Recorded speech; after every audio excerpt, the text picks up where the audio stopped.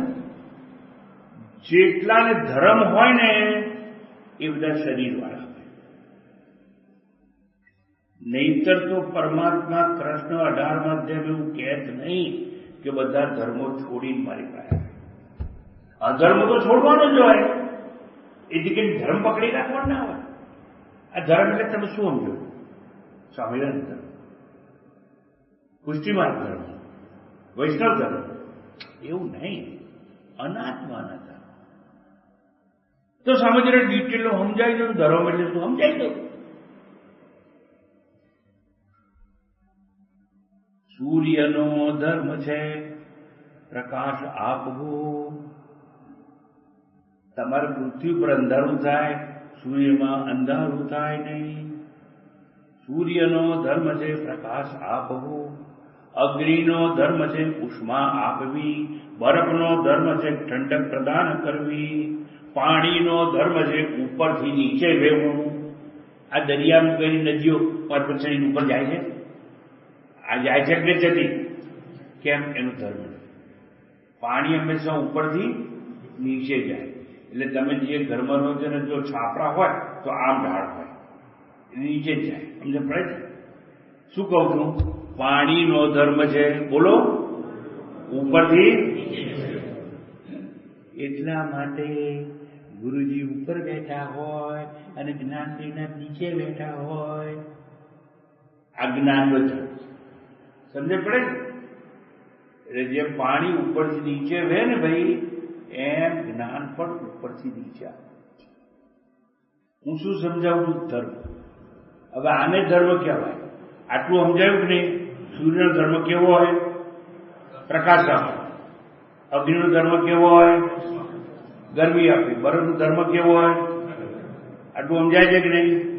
તો હવે સમજવાનું, શરીરનો ધર્મ છે જન્મી અને મૃત્યુની ગોદમાં વિરામ લેવો. આટલું સમજાયું? તો કોઈ પણ વસ્તુ પોતાના ધર્મથી વિરુદ્ધ દિશામાં જાય નહીં.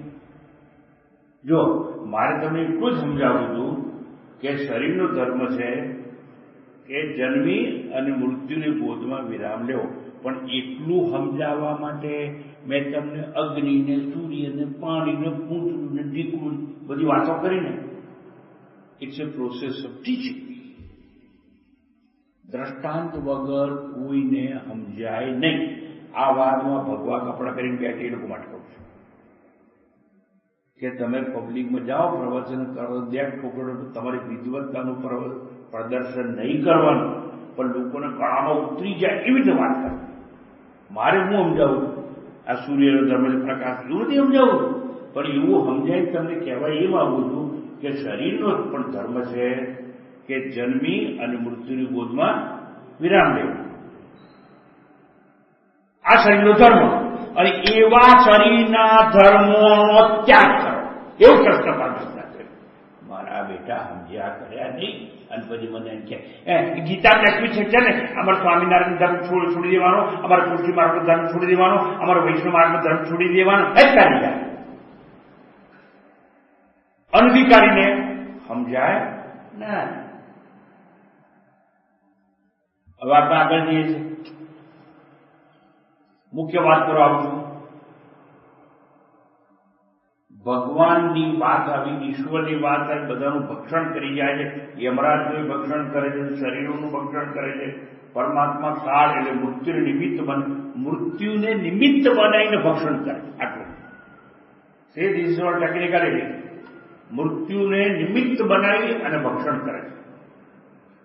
માટે સૌનું ભક્ષણ કરે છે એટલે ઈશ્વરનું એક નવું નામ તમને ના ખબર હોય આજે કહી.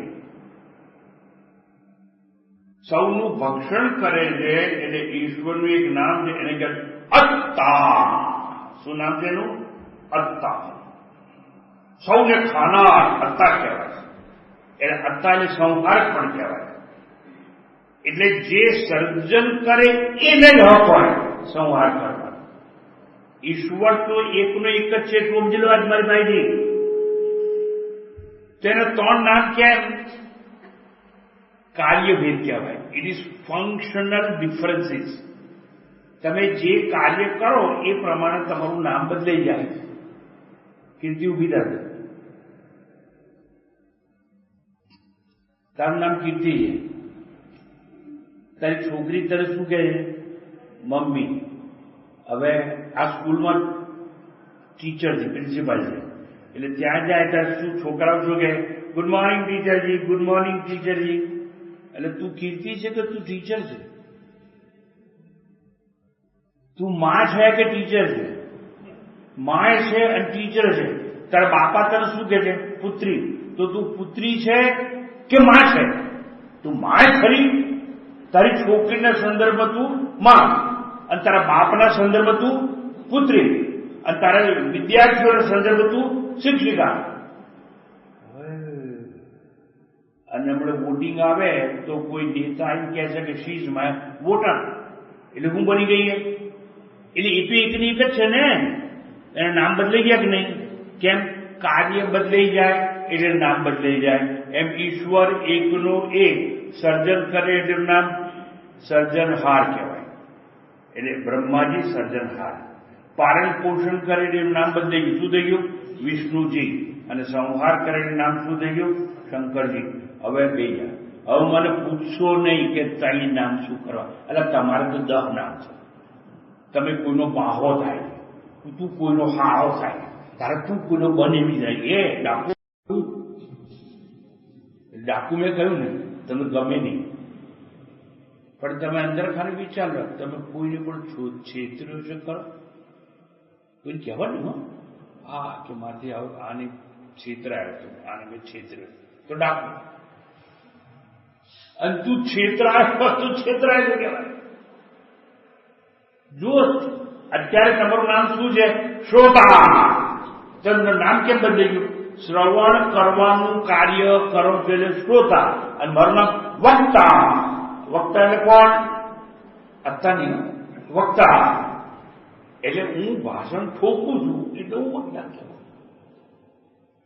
ભગવા કપડા પહેરે એટલે મને લોકો સંન્યાસી કહે. મારા બાપા નથી એ હોત કે આ છોકરો મારો બેટો આ લોકોને ગપ્પા મારીને ભેગા કરીને ઉઠા ભણાવે. મારા બાપા એવું છે, બધાને ઉઠાવવું ભણાવે. તો એની નજર હું જુદો હોઉં. હું શું સમજાવું છું? Functional differences. અમારા ઈનાબેન બેન એ ડોક્ટર, પણ ડોક્ટર તો કોની સામે? પેશન્ટ હોય એની સામે ડોક્ટર. એ મારી સામે ડોક્ટર નથી. એ તો મારી શિષ્યા છે અને બહુ મારી પ્રિય છે. એને મેં મૈત્રીનું પાત્ર ભજવાનું. હું યજ્ઞવાળ બને, મને યાદ છે. એટલે હું કહેવા શું માંગુ છું કે આ ઈશ્વર તત્વ સમજવું જોઈએ. એટલે એ સંહારક પણ કહેવામાં આવે. થઈ જાય છે એટલે સંવારક. સંવારક એટલે અત્તા. અત્તા એટલે વિનાશ કરનારો. અને વિનાશ કરનારનો હક એને મળે કે જેને સર્જન કર્યું હોય, પાલન પોષણ પણ કર્યું હોય, અને છતાં અત્તા છે તે ઈશ્વર છે તે ધર્મથી અધર્મથી મુક્ત છે. અને ધર્મ અધર્મથી મુક્ત હોય એને કાર્ય અને કારણથી મુક્ત છે એવું કહેવામાં આવે છે. અને કાર્ય અને કારણથી મુક્ત હોય એને જ ભૂત અને ભવિષ્યથી મુક્ત છે એવું કહેવામાં આવે છે. કારણ કે જે કાર્ય હોય એ પછી આવે વર્તમાનમાં, અને પહેલા શું હોય? કારણ. અને કારણ હોય એ પહેલા હોય અને પૂર્વે હોય. એટલે ભૂત ભવિષ્યથી પણ એ મુક્ત. સમજાય છે? આવું તો જુઓ, હવે મારે સમજાવું કે સૌનું ભક્ષણ કરે છે. હવે હું સમજાવું છું. સૌનું ભક્ષણ કરે છે. છેલ્લી વાત હવે છોડી દેવાની વાત તમને ભલા માટે.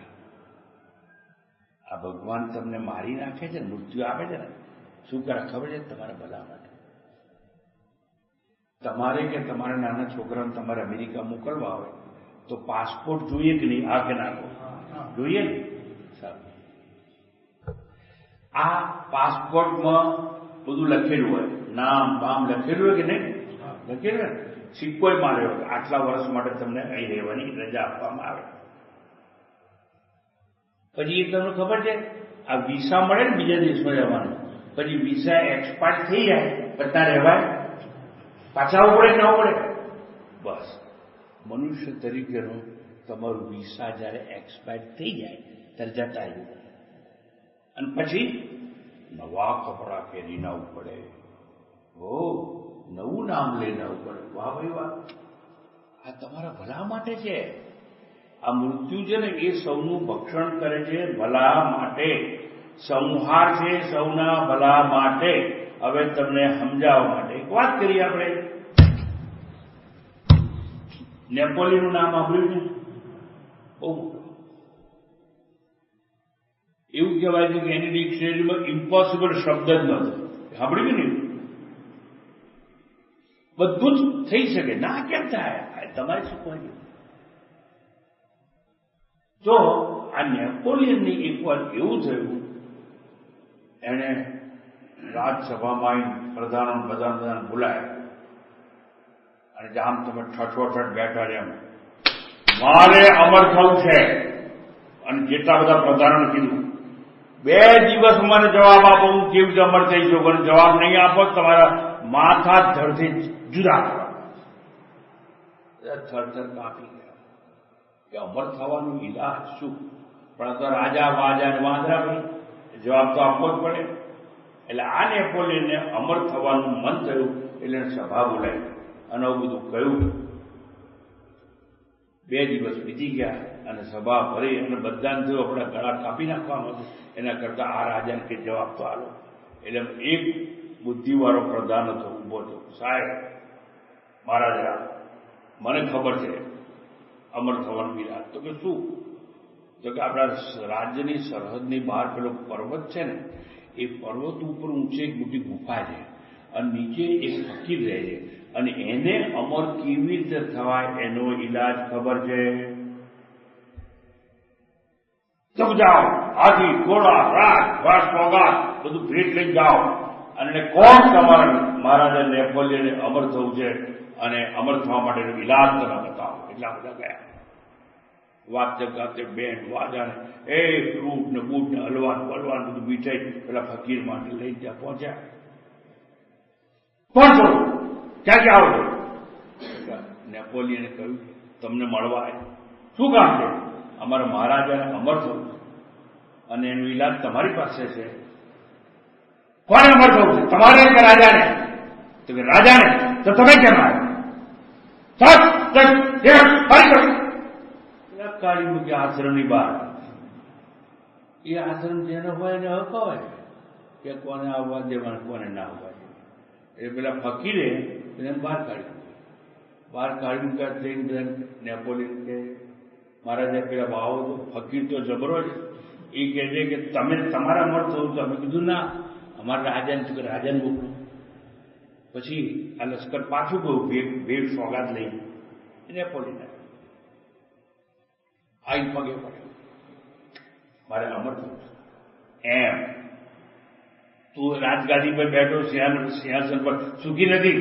ના, તું સુખી તો શું કર? ના કે આનાથી મારે આપણે તું કુદાર મરી બી જવું, એના કરતા અમર થઈ જવું તો કાયમ રહું ને. એમ હાલ ચાલ રહી જાય. પછી કે જો સામે શું દેખાય? તો કે પહાડ. પેલું ગોળ અંધારા જેવું શું દેખાય છે? ગુફા. એ ગુફામાં જઈએ કે અરે નેપોલિયન છું, આખી દુનિયા જીતેલી છે, તમે કેમ છો ત્યાં જાય? તારી જોડે કોઈ નહીં આવે. અરે હું તો સુરાતન વાળો છું, કોઈથી ડરતો નથી, એકલો જઈશ. હથિયાર નહીં લઈ જવાનો, આમ ખાલી હાથે જઈશ. તો કે જો તારે અમર થવું છે જ કામ કર, આ ગુફામાં જા. અને એ ગુફામાં ચાલતો ચાલતો ચાલતો જઈશ. એટલે બહુ ચાલીશ ને એટલે દૂર છે, થાકી જઈશ. નહીં થાકું. ત્યાં એક તને ગોળ કાળું પ્રકાશ આવશે અને એમાંથી એક ઝરણું પડતું હશે અને એ ઝરણાનું પાણી તું પી લઈશ તો તું અમર થઈ જઈશ. તું મરીશ નહીં. ને પરંતુ ઉપડે અંધારી ગુફા. પેલા ફકીરે કીધેલું લાઈટ બાઈટ બેટરી દીવો વિવો કઈ લઈ જવાનું નહીં, હાથમાં અગ્નિ રાખવાનું નહીં. તો ખારું એટલે અહીંયા થાય તો ચાલતો ગયો, પરસેવો નહીં ચીપ થઈ ગયો અને આખો દાડો ચાલ્યો પણ એને કઈ દેખાયું નહીં પેલું ઝરણા જેવું. એટલે મનમાં સારા ફકીરને તો મારી નાખું, જુઠ્ઠું બોલે છે. મને કહે છે કે ગુફામાં જા, પણ તોય પછી થયું કે ના હું તને બોલ્યો છું તો મારે ધીરજ તો રાખવી. પાછળ ચાલે 3 ચાલે ચાલ્યો ત્યાર પછી થોડું અજવાળું દેખાયું એટલે આગળ ચાલે. પછી મોટું એક કાણું દેખાયું ત્યારે સૂરજના કિરણો પડતા હતા, આ બધી ઝરણું પડતું. હવે સમજી ગયો કે ધન્ય છે આ ફકીરને કે એને મને અમર થવાનો રસ્તો બતાવ્યો. ત્યાં ગયા ઠેઠ પાસે ગયો ને એટલે ત્યાં પાણી ખાવું છું એટલે હાથમાં પાણી લઈને અને એને ખબર પડી ગયા પાણી પીશે એટલે અમર થઈ જાય.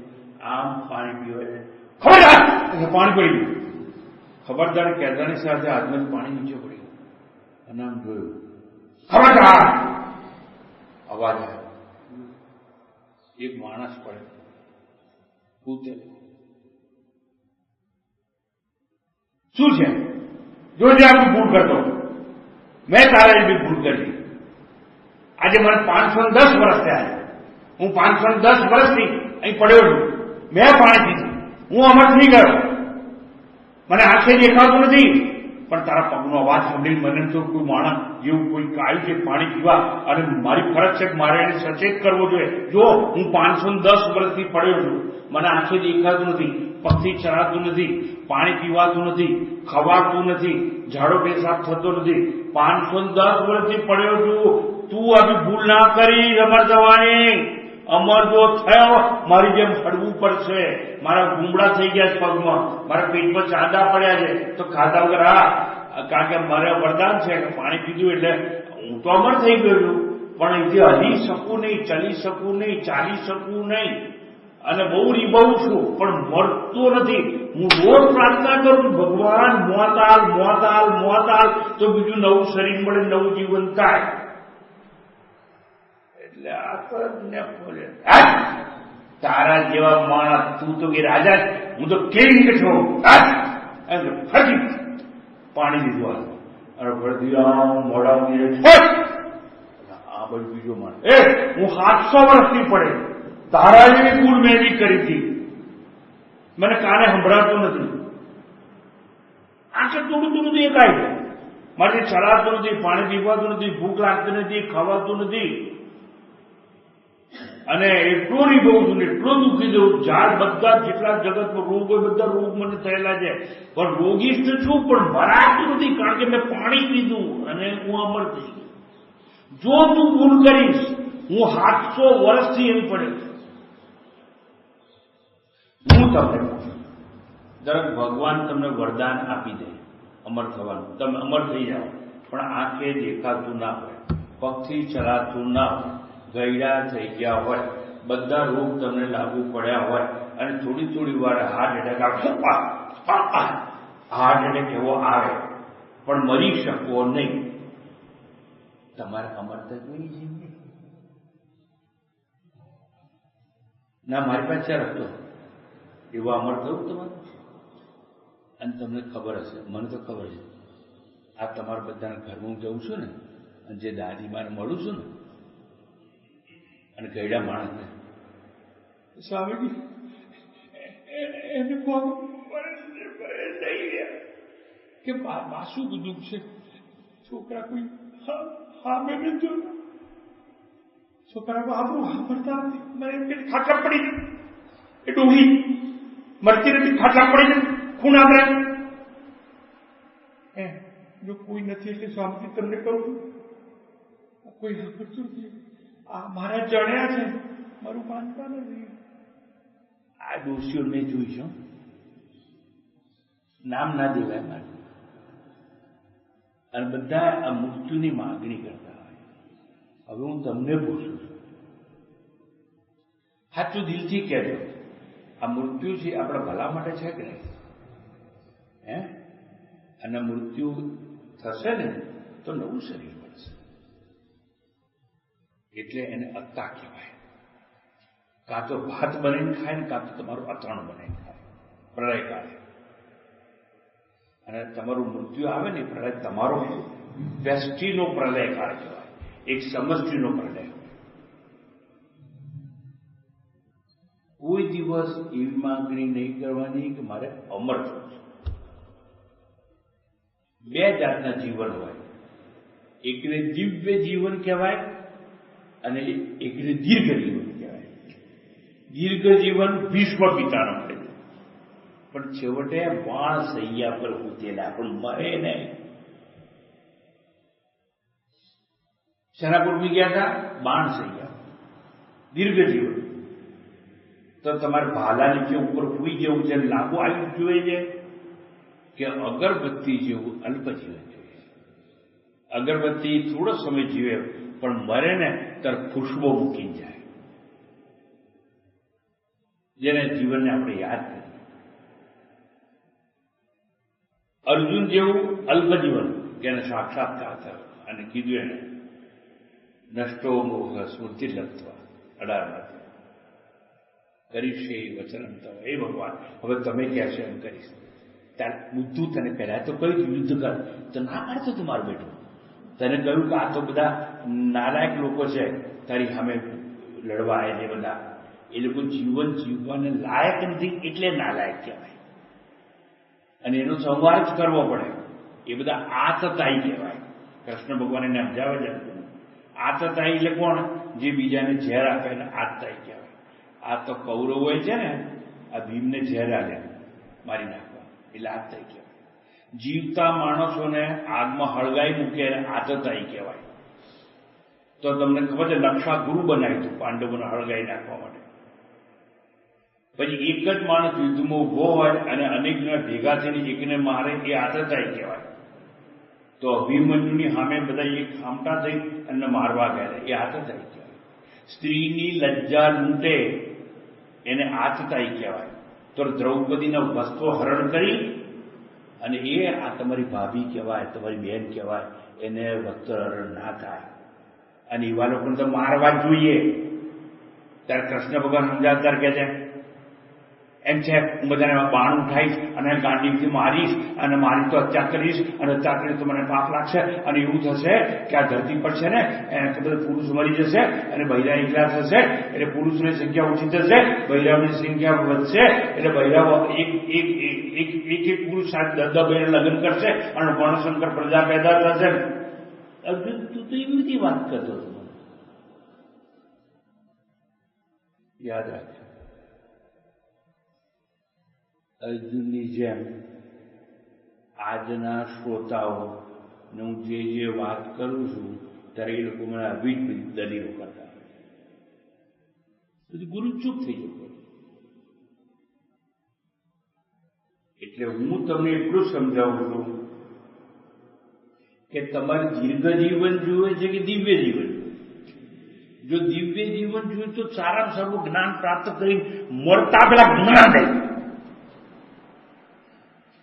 શું કહું છું? મરતા પહેલા જ્ઞાન લઈ લો, અધિકારી બનો. અનધિકારીને આ જ્ઞાન પ્રાપ્ત થતું નથી. એવો પેલો સંદેશ નાખ્યો. એટલે ટૂંકમાં તમારે ભીષ્મ પિતા જેવું દીર્ઘ જીવન જોઈએ છે કે અર્જુન જેવું દિવ્ય જીવન જોઈએ છે? એ નક્કી તમારે કરવું. અને જો તમે નિર્ણય લઈ અને જ્ઞાન પ્રાપ્ત કરવા માટે પ્રયત્ન કરશો તો કદાચ ઈશ્વરની કૃપા તમારા પર ઉતરશે. એમાં કોઈ શંકા નથી. મેં સમજાવવાનો પ્રયત્ન કર્યો. અનધિકારી કોને જ્ઞાન ના થાય, કોણ અધિકારી.